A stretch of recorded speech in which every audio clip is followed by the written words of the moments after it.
خلیفہ گرو رضی اللہ تعالیٰ عنہ مقام مرتبہ اپنا بھی بتا رہے ہیں، اور لا الہ الا اللہ دیدنی جو کیا ہوتا ہے ہم کو بتا رہے ہیں۔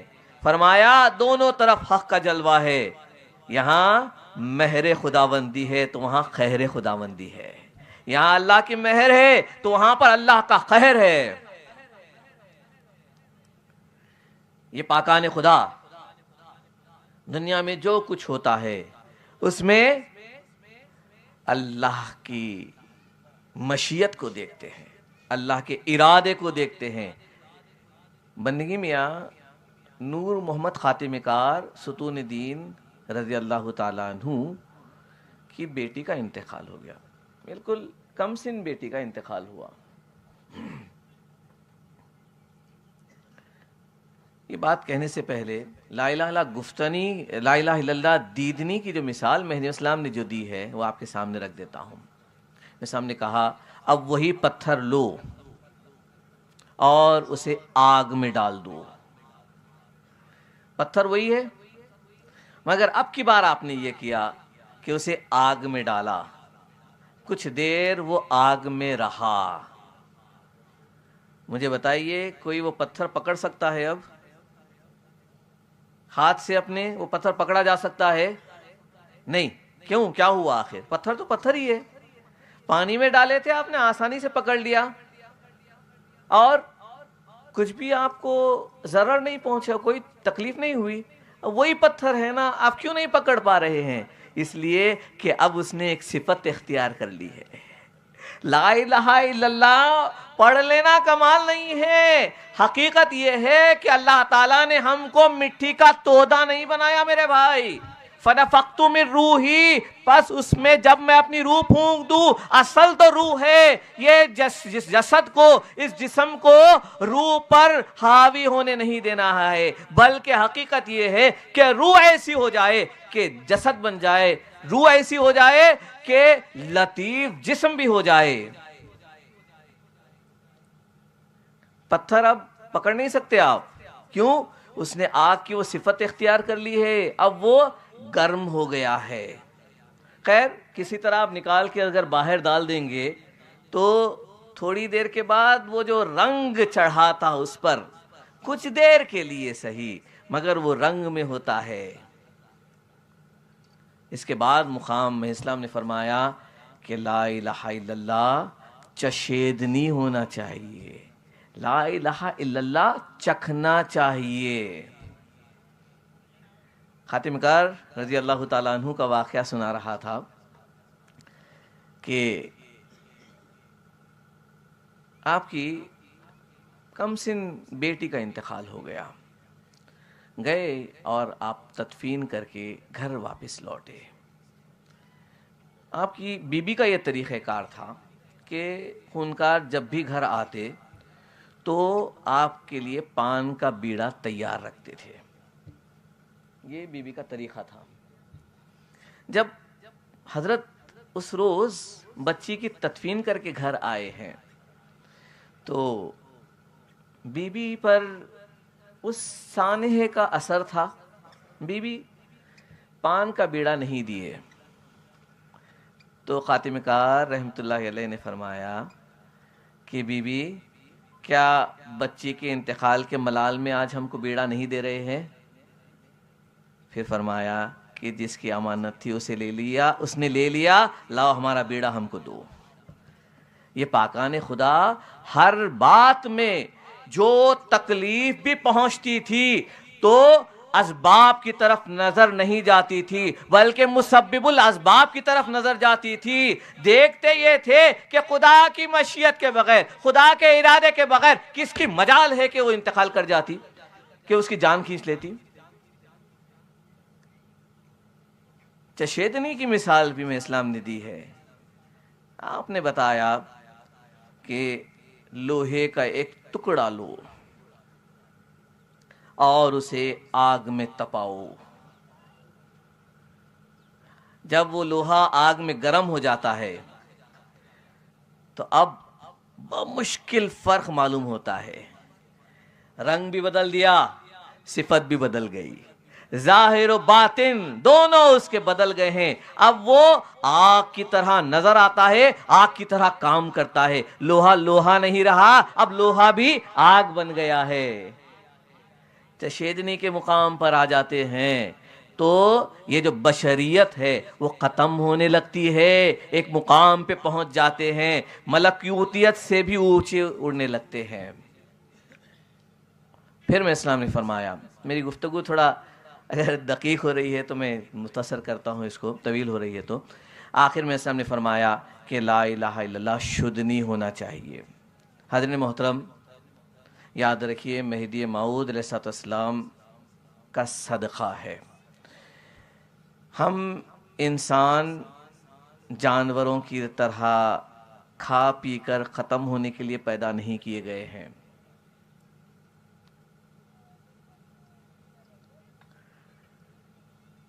انسان اشرف المخلوقات کہلاتا ہے میرے بھائی. کس کے مقابلے میں یاد رکھیے آپ, اللہ کی مخلوق میں فرشتے بھی ہیں, نور سے بنے ہیں, نور سے نظر بھی نہیں آتے, اور خصوصیت یہ بھی ان کی ہے کہ اطاعت اور فرما برداری میں کبھی فرق نہیں آتا. اللہ کو کیا ضرورت تھی کہ ہم کو پیدا کرتا؟ اتنے فرشتے اس کے. اچھا, کیا میری عبادت سے خدا کا مقام بڑھ رہا ہے؟ نہیں صاحب, کون خدا کا مقام بڑھا سکتا ہے؟ کیا میری عبادت کی اللہ کو ضرورت ہے؟ نہیں صاحب, بے نیاز ہے. اللہ الصمد, ہر چیز سے بے نیاز ہے. میں عبادت کروں کہ نہ کروں اس کو کیا فرق پڑنے والا ہے؟ پھر آخر کیا بات ہے؟ کچھ تو بات ہونی چاہیے. میں بیکار کوئی کام نہیں کرتا, کوئی عقل مند آدمی بیکار کے کوئی کام نہیں کرتا ہے. نعوذ باللہ من ذالک. کیا اللہ کوئی بیکار کام کرے گا؟ اتنی ساری مخلوق موجود اس کی, اور اطاعت و فرما برداری میں ایک لمحے کے لیے بھی نافرمانی نہیں کرنے والے. پھر ہم کو کیوں پیدا کر لیا؟ کوئی تو مقصد ہوگا. اگر ہم یہی نہ پہچانے تو پھر ہمارے آنے کا مقصد کیا؟ جانور بھی کھائے پیے مر گئے, ہم بھی کھائے پیے مر گئے. اگر میں میرے مقصد زیست کو, میری زندگی کے مقصد کو ہی نہ سمجھا, اور یاد رکھیے میں اسلام کے پاس نہ آئے تو ملنے والا نہیں ہے مقصد. نماز کو تو سب بلا لیتے ہیں صاحب, اطاعت کوئی کام کی نہیں ہے. پڑھ لو نمازیں جتنی پڑھنی ہے, کر لو جتنے حج کرنے ہیں. درد دل کے واسطے پیدا کیا انسان کو, ورنہ طاعت کے لیے کچھ کم نہ تھے کرو بیان. یہ بادشاہ کو پورے کا پورا میں غیر اللہ میں ملوث رکھ کے اللہ کے پاس اللہ اکبر. ارے میرے بھائی, اللہ اکبر کہاں ہے؟ بولو مجھے آپ. ہے اللہ اکبر ہے؟ نہیں جی. میں تو بہت پریکٹیکل بات کرتا ہوں صاحب. کسی کے 5,000 روپے گم ہو گئے نا, 5,000 روپے, چلو 5,000 بڑی بات ہو گئی. 500 روپے کی نوٹ راستہ چلتے چلتے کہیں گر گئی نا, پریکٹیکل بات کہہ رہا ہوں میں آپ کو. ایک ہفتے تک وہ راستے میں آتے جاتے نظر ڈھونڈتی رہتی ہے کہ 500 کی نوٹ میری کہیں پڑی ہوئی مل جائے گی. یہ ہم پیدا کس لیے کیا معلوم ہی نہیں ہے.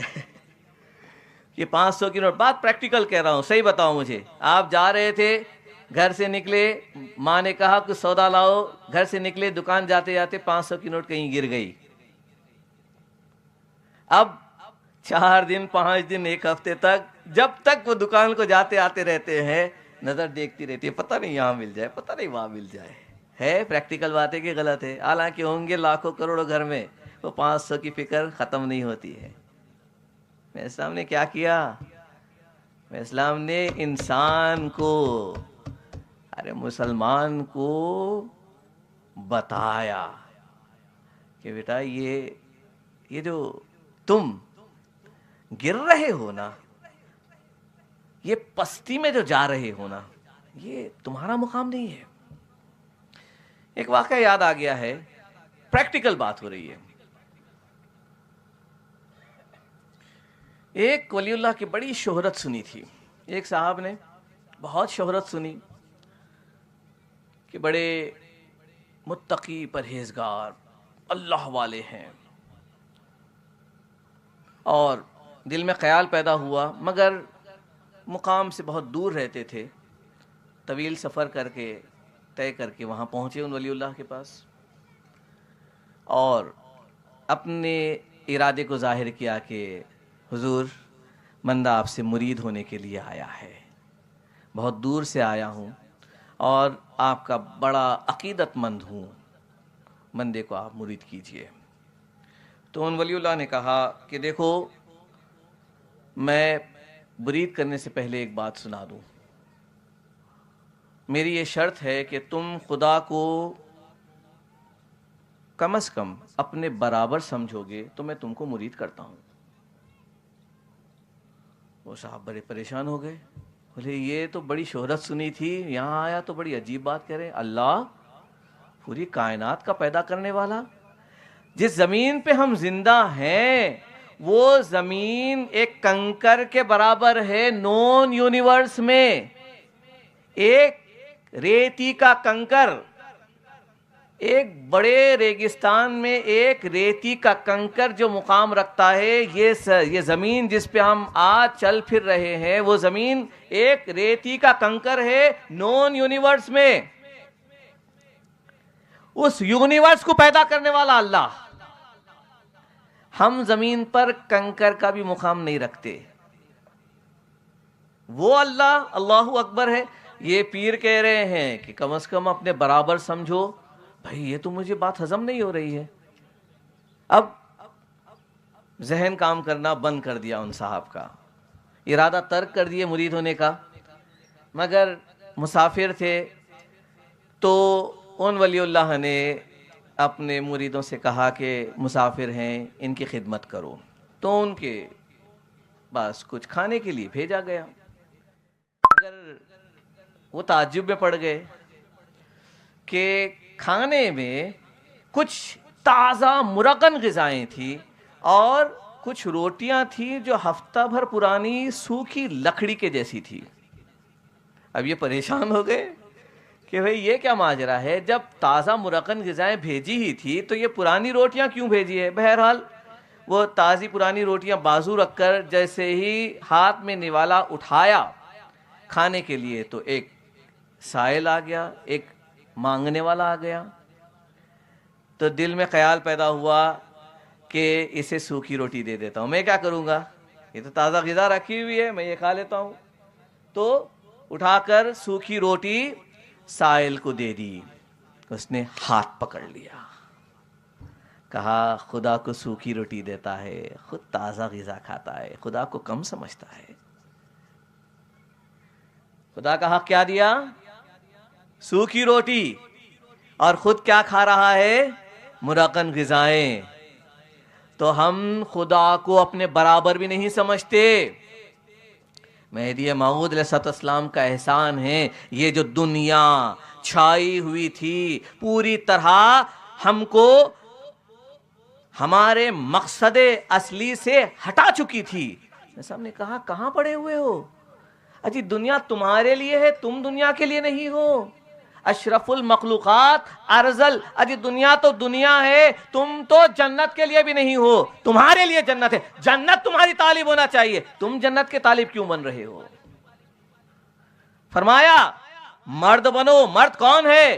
بولا مقنث ہجڑا وہ ہے جو دنیا کا طالب ہے.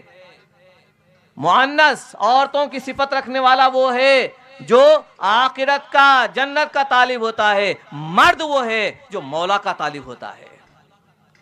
اسلام نے لا الہ الا اللہ کے مراحل بتائے. لا الہ الا اللہ شدھ نہیں ہونا چاہیے. فرمایا کہ لکڑی کو آگ میں ڈالو، اس کے بعد لکڑی کبھی ہاتھ نہیں آتی. بندے خدا فانی ہو جاتا ہے، خدا کی ذات میں مٹ جاتا ہے.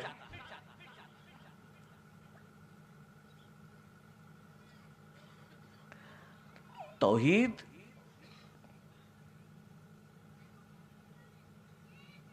طالب بنایا خدا کا، کیسا طالب بنایا پھر؟ کہیں پر دائرہ باندھے ہیں، کیسے خدا کے طالب ہیں، ڈسٹریکشنز کو کس طرح ختم کیا ہے مہدی موعود علیہ السلام نے۔ بھائی ایک ایک تعلیم کو اٹھا کر دیکھیں گے آپ تو وہ جو شروع میں نے آیت پڑھی تھی، مَن یرتد منکم عن دینہ، یہ جو رسمن عبادت کی جا رہی ہے، کسٹمری، کہ بھئی ایک رسم ہے ادا کر دی جائے، دل تو کہیں اور ہے۔ اور یہ مت سمجھیے کہ آپ آسانی سے دل مائل ہوتا ہے خدا کی طرف۔ اللہ نے جو دشمن رکھے ہیں بڑے خطرناک ہیں، ایک ایک چیز اپنی طرف کھینچتی ہے، چمچماتی گاڑی کیوں نہ ہو، لہلہاتی فصلیں کیوں نہ ہوں، اور بڑے اونچے محل جیسے گھر کیوں نہ ہو، ہر ایک شے اپنی طرف راغب کرتی ہے۔ عبادت اللہ کو منظور ہے، اللہ قبول کرتا ہے، مگر یہ جو تاج ہے، دل ہے، اسے حاضر ہونا چاہیے۔ اسی لیے مہدی موعود علیہ السلام نے کہا یہ رسمن جو کی جا رہی عبادت، اس سے کوئی فائدہ ہونے والا نہیں۔ بڑے آگے قدم کہ رسمن نہیں، عادتن، بھئی مجھے روز نماز پڑھنے کی عادت ہے تو پڑھ لیتا ہوں، مگر محبت کا عنصر ابھی بھی پیدا نہیں ہوا، عادت پڑ گئی ہے نماز کی، ہاں بھائی مجھے روز 5 بجے اٹھنے کی عادت ہے تو اٹھ جاتا ہوں۔ بھائی کون سا کمال کر لیا آپ، کیا احسان کر لیا اللہ پہ، کیا ہو گیا آخر؟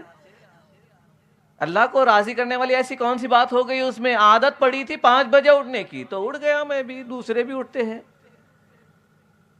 حرکتیں کر لی نماز کی اور سمجھ گیا کہ نماز ادا ہو گئی، سے بھی کچھ ہونے والا نہیں ہے۔ نماز تو وہ چاہیے کہ دنیا و ما فیہا سے آپ کو بے خبر کر دے، پیر میں تیر پھنسا ہو، زہر میں بجھا ہوا تیر ہو، شدت کا درد ہو،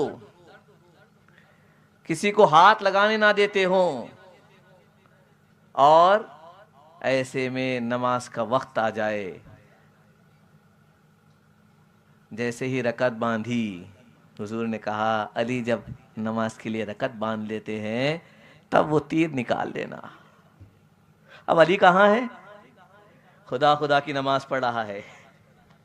اب علی کہاں ہے؟ علی کا وجود تو ختم، حضرت علی کرم اللہ وجہ الکریم کا وجود کہاں ہے؟ خدا کی ذات میں فنا ہو کر خدا کے دربار میں خدا کو دیکھتے ہوئے رکعت باندھنے والی ہستیاں ہیں یہ۔ تو میں سامنے کہا کہ طلب بھی نہیں، دیکھنے کی تڑپ بھی نہیں، عادتاً نماز پڑھ لو گے، بھائی کم از کم تڑپ تو پیدا کرو، ایک طلب تو ہو انسان کی۔ وہ انسان ہی کیا، وہ اشرف المخلوقات کہلانے کے لائق کیسے ہو گیا جو پوری ذات کے ساتھ جیے اور اپنی ذات کو فنا کرنے کی ایک لمحے کے لیے بھی فکر پیدا نہ ہو۔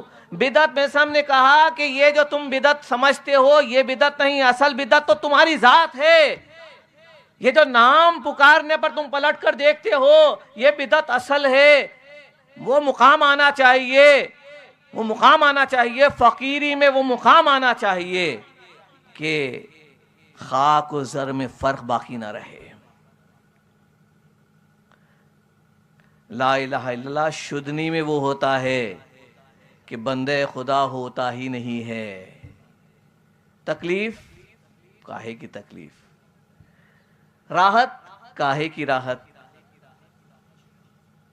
یہ مراحل سے گزرتے ہیں تب خدا کی ذات میں فنائیت حاصل ہوتی ہے۔ میں بھی فرائض ولایت کا تذکرہ بھی نہیں کر رہا ہوں، میں مقصد دین یاد رکھیے آپ، اللہ نے جہاں پر ارتداد کی بات کی، اللہ نے آیت میں پرابلم سٹیٹمنٹ کہا تو ساتھ ہی ساتھ سولوشن بھی آگے بتایا. اللہ نے پہلی جو صفت بیان کی اس قوم کی جو قوم مرتد ہو جانے والے لوگوں کو ہٹا کر نئی قوم اللہ تعالیٰ لے کر آیا ہے, اس کی پہلی صفت اللہ نے بیان کی, یحبہم ویحبونہ. بات یہی تھی, they were words without spirit. قرآن موجود تھا, قرآن نہیں گیا تھا کہیں بھی, مگر قرآن کی روح سے کوئی منسلک نہیں تھا. پڑھ رہے تھے بھائی, اب تراویح میں پڑھتے نہیں ہیں, انہیں پڑھنے والے کو خبر ہوتی نا, سننے والے کو خبر ہوتی ہے کہ کیا ہو رہا ہے, پڑھے ہی نہیں قرآن. تراویح بھائی بعض تو جو ہے نا ایک شبینہ بھی کر لیتے ہیں, ایک ہی رات میں پورے کا پورا قرآن پڑھ دیا, اس کو معلوم ہی نہیں کہ کیا پڑھا کیا نہیں پڑھا. قرآن اللہ کا کلام کھلونا بنا لیا ہے. میں کسی پہ خاص جماعت پہ اعتراض نہیں کر رہا ہوں, مسئلہ یہ ہے کہ قرآن اللہ کا کلام ہے بھائی, اس کا ایک مقام ہے, ایک مرتبہ ہے. اور آپ کو بتاؤں میں, اولیاء اللہ نے قرآن پڑھا تو کیسے پڑھا؟ ایک آیت پڑھتے تھے تو ہفتوں روتے تھے, ایک آیت پڑھتے تھے اس میں غور و فکر کرتے, ہفتوں روتے تھے, اللہ کے دربار میں عاجزی اور انکساری کا پیکر بن کر ہفتوں روتے تھے. اور بعض اولیاء اللہ تو ایسے ہیں کہ ایک آیت پڑھی ان کی روح قبض ہو گئی, پرواز کر گئی روح ان کی. کیوں؟ بات یہ ہے, جتنا جانکار ہوتا ہے نا آدمی, جتنی اس کو نالج ہوتی ہے نا, وہ اسی کے مطابق عمل کرتا ہے. چھوٹا بچہ چونکہ اس کو خبر نہیں ہوتی ہے, حالانکہ ایک اچھی بات رکھ دیتا ہوں آپ کے سامنے, چھوٹے بچے کو خبر نہیں ہوتی ہے کہ کے لیے آگ سلگائی تھی, صحنک میں کوئلے جل رہے تھے, آپ نے رکھ دیے, بچہ رینگنے والا, اس کو بیچارے کو کیا شعور, کھلونا ہے سمجھ کر وہ پکڑنے کے لیے لپک رہا تھا. آپ کیا کریں گے؟ چھوڑ دیں گے اسے؟ نہیں چھوڑتے, کیونکہ بچے کو شعور نہیں ہے.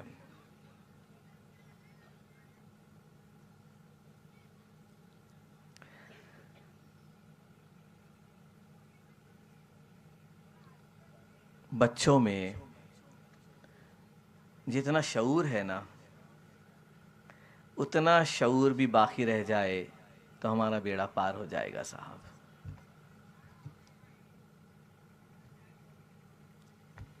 بچوں میں جتنا شعور ہوتا ہے اتنا شعور بھی آ جائے تو میرا ماننا یہ ہے کہ ہمارا بیڑا پار ہو جائے گا. میرا عنوان بڑا طویل ہو رہا ہے, اس لیے ایک دو چار آخری باتیں رکھ کے,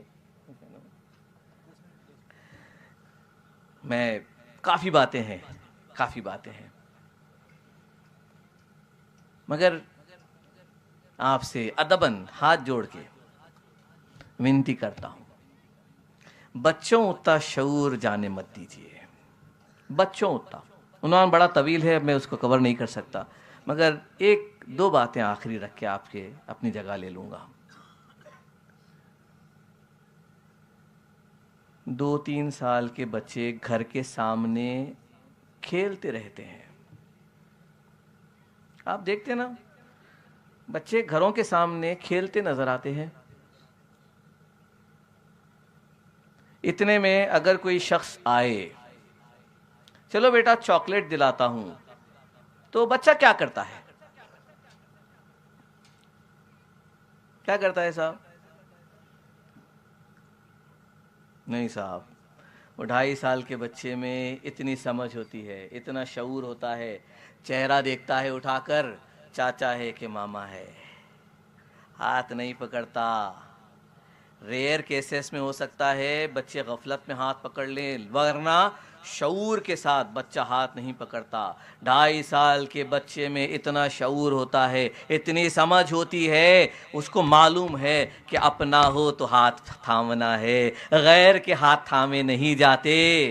غیر کے ہاتھ تھامے نہیں جاتے. میرا آپ سے پوچھنا یہ ہے کہ بچپن کا شعور 55 میں کہاں چلا جاتا ہے کہ اے رے غیر نتھو خیروں کے ہاتھ پکڑ کر کہیں بھی چلے جا رہے ہو. بچپن کا شعور 2.5 سال کا 55 میں باقی نہ رہے تو تم اشرف المخلوقات کیسے کہلا سکتے ہو؟ مذہب سیکھنے کے لیے کوشش کرنی پڑتی ہے. قابل مبارکباد ہے مرشدین کرام اور یہاں کے منتظمین کہ آپ کو ایسا گولڈن آور دیے ہیں, یہ بہترین موقع دیے ہیں کہ جہاں آپ اپنے دین کو سمجھنے کی کوشش کر سکیں. بچے کو امریکہ بھیجا جا سکتا ہے, انگلینڈ بھیجا جا سکتا ہے, آسٹریلیا بھیجا جا سکتا ہے. کس کے لیے؟ تاکہ دنیاوی تعلیم حاصل کر سکے, تاکہ وہ اچھا ایڈمنسٹریٹر, انجینئر یا بزنس مین بن سکے. حالانکہ اچھی طرح جانتے ہیں کہ کتنا بھی کما لے, کتنا ہی بڑا آدمی دنیاوی اعتبار سے بن جائے, نتیجہ گل در گل, مٹی کو مٹی میں جانا ہے. کیا ساتھ لے کر جاؤ گے؟ کیا ساتھ لے کر جاؤ گے؟ لا الہ الا اللہ گفتنی کے مقام پہ گئے تو پھر تو منافق, اور منافق کا نتیجہ مجھے بتانے کی ضرورت نہیں ہے. دائرہ مہدویہ میں اگر اللہ نے پیدا کر دیا ہے, فری میں انعام مل گیا ہے میرے بھائی, ورنہ مشقت کرتے, محنت کرتے, ریسرچ کرتے, چھان بین کرتے اور اسلام اور مہدویت میں داخل ہونے کی کوشش کرتے تو یہ جو 4 دشمن میں نے بتائے ہیں یہ آپ کو آنے نہیں دیتے اسلام کے دائرے میں. یاد رکھیے آپ. کیوں؟ انسان سینس آف انسیکیورٹی سے بھرا ہوا آتا ہے, اس کے اندر سینس آف انسیکیورٹی بھری ہوئی ہوتی ہے. بلکہ اچھا خاصا مسلمان مومن بھی سچویشن دیکھ کر اپنے عقیدے کا اظہار نہیں کرتا. فیکٹ شیئر کر رہا ہوں. 4 لوگوں کے درمیان میں سینس آف انسیکیورٹی آ جاتا ہے تو عقیدے کا اظہار نہیں کرتا. جو مضبوط عقیدے کے ہوتے ہیں وہ اپنے عقیدے کو ظاہر کرتے ہیں. وہ ان پاکان خدا کے نقش قدم پر چلنے والے ہوتے ہیں جو مہدویوں کو قتل کیا جا رہا, مہدویوں کو قتل کیا جاتا تھا. اس دور میں بھی نوجوانی کے عالم میں بیوہ ماں کے 2 آنکھوں کے چراغ اپنے دکان سے نکال کر لبے سڑک آ کر اعلان کرتے ہیں کہ ہمیں قتل کرنا ہو تو کر لو, ہم مہدوی ہیں. اور تصدیق کا کلمہ بلند آواز سے کہتے ہیں اصدق ان المہدی الموعود قد جاء ومضى. میں تصدیق کرتا ہوں کہ مہدی موعود علیہ السلام آئے اور گئے. مگر یاد رکھیے, اگر ان کے نقش قدم کو چھوڑ کر غیروں کی صحبت اختیار کر لی, معمولی مت سمجھیے آپ, معمولی مت سمجھیے. آپ کیا سمجھتے ہیں کہ کسی کو بھی دوست بنا لیں گے تو کچھ فرق پڑنے والا نہیں ہے؟ یاد رکھیے آپ, حضور اکرم صلی اللہ علیہ وسلم نے ایک ہی جملے میں پورے کا پورا جسٹ آپ کے جو معاشرتی معاملات ہیں, یہ جو دوستی کی جاتی ہے, ایک ہی حدیث مبارک میں ایک ہی جملے میں ساری بات کہہ دی ہے. فرمایا دیکھو تم کس کو دوست بناتے ہو, اس لیے کہ آدمی اپنے دوست کے مذہب پہ ہوتا ہے. ہم سمجھتے ہیں اس کا مذہب اس کے لیے, ہمارا مذہب ہمارے لیے, مگر ایسا نہیں ہوتا ہے. صحبت غیر ارادی طور پہ اثر کرتی ہے. جس کے ساتھ بیٹھتے ہو, آپ سموکنگ نہیں کرتے ہوں گے, سموکر کے ساتھ 2 ہفتے جی لو, تھوڑے دن کے بعد خود بخود سموکر بن جاؤ گے. آپ جب تک ایکٹیو سموکر نہیں بنتے تب تک پیسیو سموکر تو بنے رہیں گے آپ. بری صحبت کوئلے کی کان کی طرح ہوتی ہے, کچھ نہ بھی خریدا تو تھوڑی کالک تو گھر لے کر جاؤ گے. اچھی صحبت جو ہوتی ہے, خوش عقیدہ مہدوی بھائیوں کی صحبت, مرشدین کرام کی صحبت یاد رکھیے عطر کی دکان کی مانند ہوتی ہے، کچھ نہ بھی خریدا، جب تک صحبت میں بیٹھے رہے تب تک فیض یاب ہوتے رہو گے، عطر کی خوشبو سے مہکتے رہو گے، خود بھی مہکو گے، دوسروں کو بھی مہکا دو گے۔ اللہ تعالیٰ سے دعا ہے کہ اللہ ہمیں ایمان کی سلامتی عطا فرمائے۔ مہدوی گھر میں پیدا کیا ہے، اے اللہ یہ دور آ گیا ہے کہ رات کو مومن ہوتا ہے تو ہو سکتا ہے صبح وہ کفر کی حالت میں اٹھے، شاید وہ دور آ گیا ہے۔ اے بار الہ ہم کو اس فتنے سے بچائے رکھ، تجھ سے دعا ہے بطفیل خاتمین و سیدین علیہم السلام ایمان کی سلامتی عطا فرما، خاتمہ بالخیر کر، حشر کی رسوائی سے بچا لے۔ یہاں رسوائی ہو جائے کسی کے سامنے تو ہو جائے، تیری نظر کے سامنے حشر میں ہم کو رسوائی سے بچا لے۔ آمین ثم آمین بجاہ سید المرسلین و امام الاولیاء الکاملین۔